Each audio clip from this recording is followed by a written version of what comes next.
अंतरिक्ष बहुत बड़ा है और अजूबों से भरा है। हमने दूसरे तारों के चारों ओर घूमने वाले ग्रह खोजे हैं। हमने विशाल सूरज की विस्फोटक मौत देखी है, लेकिन ब्रह्मांड में कुछ ही चीजें ब्लैक होल जैसी कल्पना को पकड़ती हैं। ये रहस्यमय चीजें स्पेस टाइम के ऐसे क्षेत्र हैं जहां गुरुत्वाकर्षण इतना मजबूत है कि कुछ भी नहीं, यहां तक कि प्रकाश भी नहीं बच सकता। ब्लैक होल भौतिकी की हमारी समझ की सीमाओं को आगे बढ़ाते हैं और ब्रह्मांड के सबसे चरम वातावरण में एक झलक पेश करते हैं। सदियों से ब्लैक होल केवल सैद्धांतिक संरचनाएं थीं, जिनकी भविष्यवाणी आइंस्टीन के सामान्य सापेक्षता के सिद्धांत द्वारा की गई थी। हालांकि दूरबीनों और अवलोकन तकनीकों में प्रगति के साथ अब हमारे पास उनके अस्तित्व के लिए ठोस सबूत हैं। ब्लैक होल का अध्ययन गुरुत्वाकर्षण, अंतरिक्ष और समय की हमारी समझ के केंद्र की यात्रा है। यह इन ब्रह्मांडीय दानवों के रहस्यों और ब्रह्मांड के भव्य ताने बाने में उनकी भूमिका को उजागर करने की खोज है। तो ब्लैक होल वास्तव में क्या है? अंतरिक्ष के एक ऐसे क्षेत्र की कल्पना करें जहां पदार्थ को एक असीम रूप से छोटे बिंदु में संकुचित कर दिया गया हो। सिंगुलैरिटी के रूप में जाना जाने वाला यह बिंदु अकल्पनीय मात्रा में घनत्व और गुरुत्वाकर्षण बल रखता है। सिंगुलैरिटी के आसपास इवेंट होराइजन है, स्पेस टाइम में एक सीमा जिसके आगे कुछ भी वापस नहीं आ सकता है। एक बार जब कोई चीज इवेंट होराइजन को पार कर जाती है तो वह हमेशा के लिए ब्लैक होल की गुरुत्वाकर्षण पकड़ में फंस जाती है। ब्रह्मांड की सबसे तेज चीज प्रकाश भी इसके खिंचाव से बच नहीं सकता है। यही कारण है कि ब्लैक होल काले दिखाई देते हैं। वे कोई प्रकाश उत्सर्जित या परावर्तित नहीं करते हैं। इवेंट होराइजन कोई भौतिक बाधा नहीं है, यह बस वापसी का कोई मतलब नहीं है। ये ब्रह्मांडीय राक्षस कैसे बनते हैं? सबसे आम प्रकार तारकीय द्रव्यमान वाले ब्लैक होल विशाल तारों की मृत्यु से पैदा होते हैं। जब हमारे सूर्य से काफी बड़ा तारा अपने परमाणु ईंधन को समाप्त कर देता है तो वह अब अपने गुरुत्वाकर्षण के विरुद्ध खुद को सहारा नहीं दे सकता है।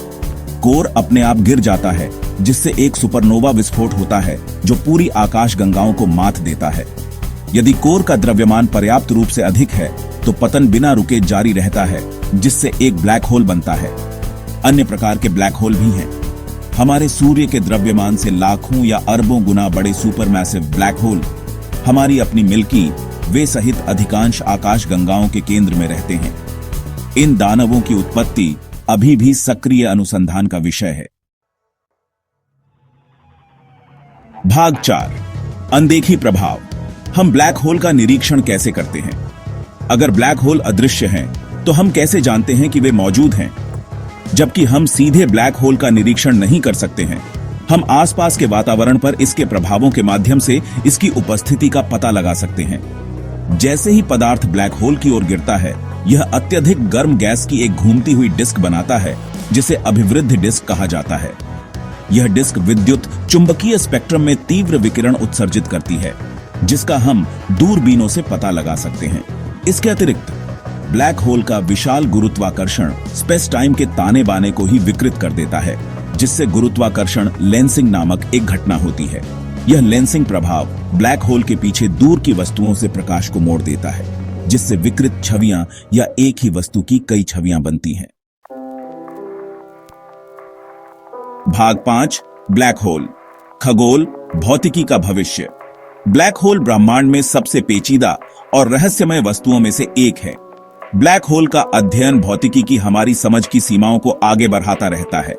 नई दूरबीनें और अवलोकन तकनीकें हमें इन ब्रह्मांडीय टाइटन्स के अभूतपूर्व दृश्य प्रदान कर रही हैं, जो पहले से कहीं अधिक विस्तार से उनके रहस्यों को उजागर कर रही हैं।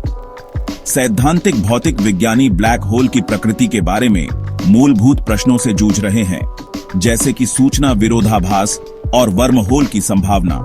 जैसे जैसे हम ब्लैक होल के रहस्यों में गहराई से उतरते हैं, हम निश्चित रूप से ऐसी जबरदस्त खोजें करेंगे जो ब्रह्मांड की हमारी समझ और उसमें हमारे स्थान को नया रूप देंगी।